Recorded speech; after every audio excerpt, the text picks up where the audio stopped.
জীবনে সব চাওয়া যেমন পূরণ হয় না, আর সব চাওয়া পূরণ হলে আমরা সেগুলো যত্ন করে রাখতে পারি না, ঠিক বললাম তো? আর দেখো তোমাদের আমি দূরে দেখাচ্ছি রাম সেতু, সোজা রামেশ্বরম থেকে শ্রীলঙ্কার দিকে চলে গেছে। জানি না কতটা সত্য, তবে ভগবানের লীলা তো অবশ্যই আছে। আর সমুদ্র মাঝখানে রাস্তা দিয়ে আমরা চললাম ধনুষকোটির দিকে। ধনুষকোটি হলো এমনই একটা জায়গা যেখানে সুনামি হয়ে সমস্ত কিছু ধ্বংস হয়ে গেছে, তারই একটা ধ্বংসাবশেষ হলো এই চার্চ। হলো রামেশ্বরমের একটি জায়গা যেটি পুরো জনমানবহীন, পুরো সমুদ্রের জলটা নীল একদম।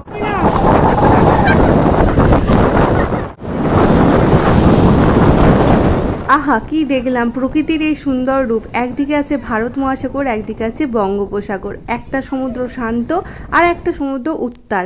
তো যাই হোক, এখানে কিন্তু দিনের বেলা ছাড়া রাতের দিকে কিন্তু মানুষ একদমই থাকে না, কারণ এখানে কারেন্টই নেই। ওই কয়েকটা দোকান আর রেস্টুরেন্ট তাও দিনের বেলাতেই বন্ধ হয়ে যায়, মানে রাতের বেলা চালু থাকে না। তো সমস্ত কিছুই তো পুরো ধ্বংস হয়ে যায় 1964 সালে রামেশ্বরমে যে সুনামি হয়, তো সেই সময়। আর এই হচ্ছে শেষ সীমান্ত, এরপরেই শুরু হচ্ছে শ্রীলঙ্কা। আর ভারতের এই শেষ সীমান্তে আছে একটা অশোক স্তম্ভ, তোমরা সেটা দেখতেই পাচ্ছ। তো এখানে প্রচুর লোকজনের ভিড় ছিল, প্রচুর। আর এই দেখো দুদিকে দুই সমুদ্র, আর জায়গাটা না কিন্তু অসাধারণ সুন্দর। আর এই পাহাড়ে এসে এই সমুদ্রের এত আওয়াজ আর এত বাতাস লাগছিল, চারিদিকটা ফাঁকা, তো সেই জন্য। তবে সেদিন আমরা চুড়িদার পরে গিয়ে এত ভুল করেছিলাম, আসলে বুঝতেই পারিনি যে এইরকমটা হবে আমাদের সাথে।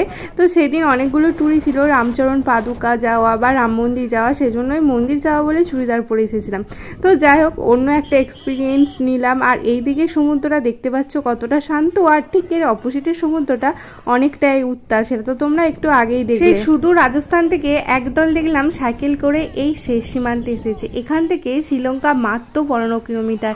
আর এটা হলো মানে ভারত মহাসাগর আর বঙ্গোপসাগরের মিলিত স্থান, যেটা হচ্ছে মান্নান উপসাগর। আমরা বেশ কিছুক্ষণ এখানে কাটিয়ে এখন যাচ্ছি মাদুরাইয়ের উদ্দেশ্যে। মাদুরাই থেকে রাতেই আমাদের ট্রেন আছে কন্যাকুমারী, যেটা একদম সমুদ্রের মাঝ দিয়ে যাবে। তো সেটা দেখার জন্য তো আমরা খুবই ইন্টারেস্ট হয়েছিলাম, কিন্তু আমাদের সাথে ঘটে যায় একটা অঘটন, সেটা তোমাদের পরে বলছি দাঁড়া। আর এই সুন্দর রাস্তা দিয়ে যেতে এত ভালো লাগছিল। আর তবে এখানে ছিল প্রচুর গাড়ির ভিড়, তো পার্কিংয়ের খুবই সমস্যা, যত কাছে যাবে তত তুমি পার্ক করার সমস্যা পাবে। আর এটা একটু দূরের দিকেই ছিল। তো যাই হোক, তো চলো আমরা সাথে থেকো। পরে ঘটে যে আমাদের সাথে সেই অঘটনটা, আমরা কিন্তু স্টেশনের সময় মতো পৌঁছাতেই পারিনি, মাদুরাই থেকে কন্যাকুমারীর ট্রেনটাও ধরতে পারিনি। সমস্ত কিছু আগ্রহ কিন্তু বৃথা চলে যায় এক মুহূর্তে। আমাদের মন কিন্তু সবার খুবই খারাপ হয়ে গিয়েছিল। তো কিছু তো করার নেই। তারপরে আমরা চলে আসলাম এখানের বাস স্ট্যান্ডে। এখানে দুটো বাস বুক করা হয়েছিল, লোকাল বাস, তো সেগুলো করেই আমরা যাব কন্যাকুমারী। তো এখানে আমরা ডিনারটা কমপ্লিট করেছিলাম। চলো দেখা হচ্ছে নেক্সট ভিডিওতে কন্যাকুমারী। তো আজকের মতো টাটা, বাই।